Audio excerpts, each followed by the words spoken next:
धन्यवाद सभापति महोदय, आपने मुझे बोलने का मौका दिया।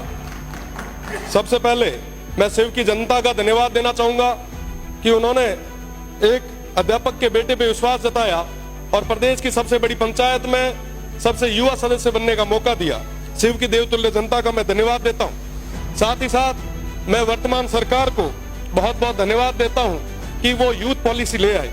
घुमंतुओं और अर्ध घुमंतुओं के लिए पट्टे की व्यवस्था आपने की, जैसा कि पहले मैंने निवेदन किया था, इस सदन में मांग उठाई थी, उस पर काम हुआ, मैं उसकी बधाई देता हूं। साथ ही साथ राइजिंग राजस्थान एक सफल आपका आयोजन रहा, मैं उसकी भी आपको खूब खूब बधाई देता हूं। साथ ही साथ राइजिंग राजस्थान में हम सभी को जाने का मौका मिला, उसके एमओयू के बारे में पढ़ने का मौका मिला।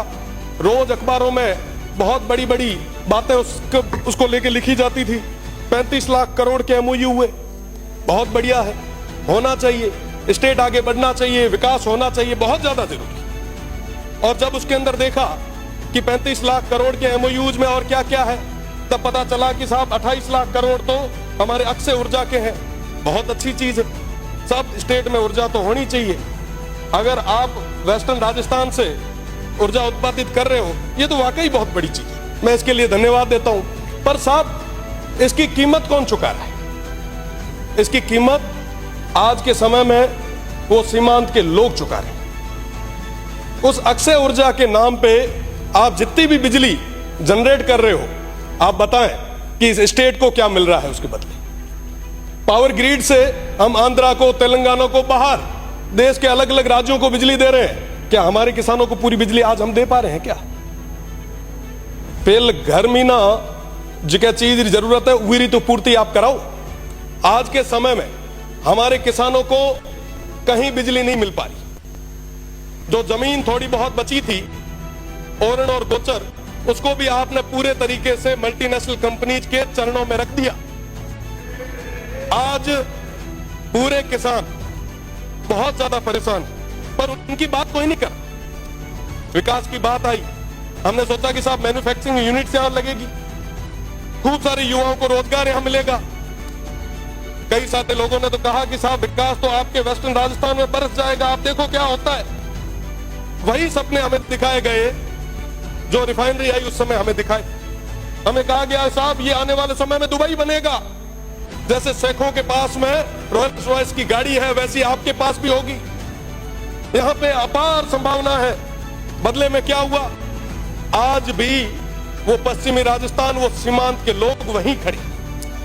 आज पुनः वैसे सपने उन भोले भाले लोगों को दिखाए जा रहे, उनको बताया जा रहा है कि साहब आपके यहां रेवेन्यू जनरेट होगा, विकास होगा। साहब सौर ऊर्जा का जो एक प्लांट लगता है ना, लगने के बाद में 2 गार्ड के अलावा तीसरा आदमी नहीं लगता। और रही बात दूसरी, पहले वो प्लेट साफ करने के लिए एक आधा कोई आदमी लगाया करते थे, आजकल तो उसका भी रोबोट आ गया। और वहां पे पूरे तरीके से वन्य संपदा थी, उसको पूरे तरीके से खत्म कर दिया। अभी महाराज जी कह रहे थे लंपी की बात, पिछले लंपी के दौर में हमने भी खूब सारा प्रयास किया। गाय हम सभी के लिए पवित्र है, भगवान रूपी है। पर साहब आप बताएं कि जब ये ओरण और गोचर खत्म हो जाएगा तो वो गौ माता कहां जाएगी? आज उसकी बात कौन कर रहा है? पिछले दिनों भैया गांव में ओरण पे अनैतिक तरीके से, अवैध तरीके से वो अलॉटमेंट हो रहे थे। हमने मांग उठाई, वो लड़ाई लड़ी, बदले में क्या? मुकदमे। क्या मुकदमों से डरा दोगे? क्या मुकदमों से दबा दोगे?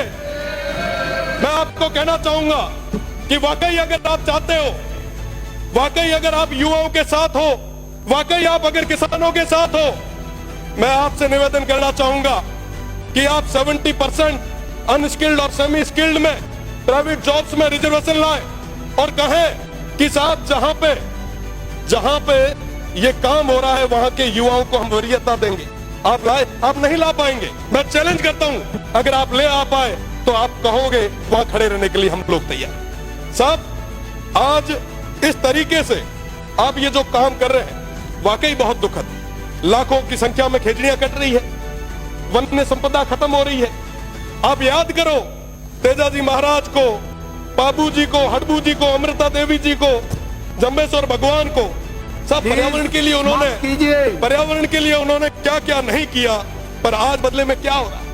हम एक तरफ एक पेड़ मां के नाम लगा रहे हैं और दूसरे तरफ 100 पेड़ किसके नाम पे काट रहे हैं। जवाब मांगती है ये जनता, स्टेट देख रहा है। और मैं तो पश्चिमी राजस्थान के उन तमाम हमारे 47 माननीय सदस्यों से मैं कहना चाहूंगा, अगर समय रहते आपने उस क्षेत्र की आवाज को नहीं रखा तो वो जनता तैयार बैठी है। ये 1 साल निकल गया, 4 साल निकल जाएंगे, पता नहीं चलेगा। साहब उन लोगों के लिए, उन सीमांत के लोगों के लिए अगर कुछ भला कर सको तो कर लो, इससे बड़ा कोई मौका नहीं आना है। आप जिस सौर ऊर्जा की बात कर रहे हो, आप जिस विंड की बात कर रहे हो, मैं बताना चाहूंगा वो विंड जहां लगता है आसपास के 500 मीटर उस परिधि में कोई भी इंसान और आने वाली पीढ़ी वो सुन नहीं पाएगी। ये स्थितियां उस क्षेत्र में पैदा होने वाली है। साथ बात करनी होगी। मैं तो निवेदन करूंगा सभापति जी से कि आप नहीं होगा। माननीय सभापति महोदय, हाँ?